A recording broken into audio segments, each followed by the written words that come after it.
Greetings, St. Barnabas, members and friends. So I come to offer another of our reflections on the Lord's Prayer as part of our daily meditations. However, this time I need to let you know that I need to take a little break from these meditations.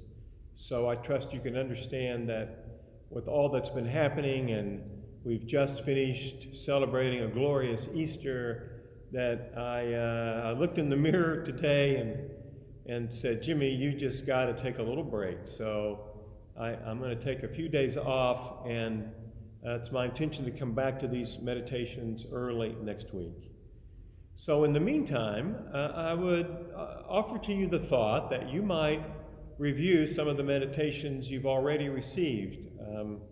I've had people suggest to me that there's a lot in them, and maybe there's more there in some of those reflections than can be absorbed in one day, and this might be a meaningful opportunity for you to review some of the ones you've already received.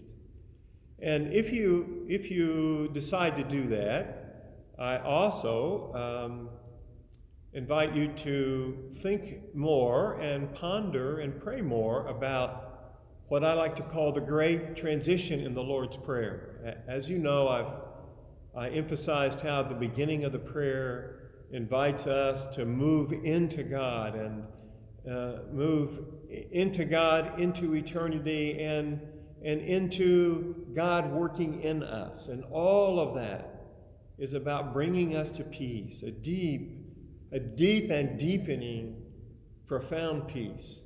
And then from that time with our God, we're sent out into the world, strengthened with the Spirit of the living God, and that's what I understand the prayer for daily bread to be about, as I commented.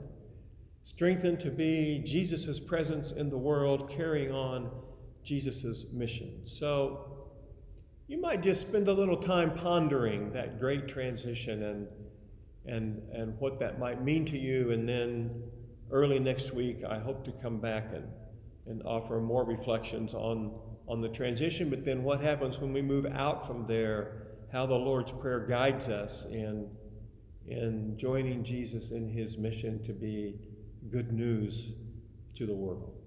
So peace to you, and Alleluia, Christ is risen. The Lord is risen indeed. Alleluia.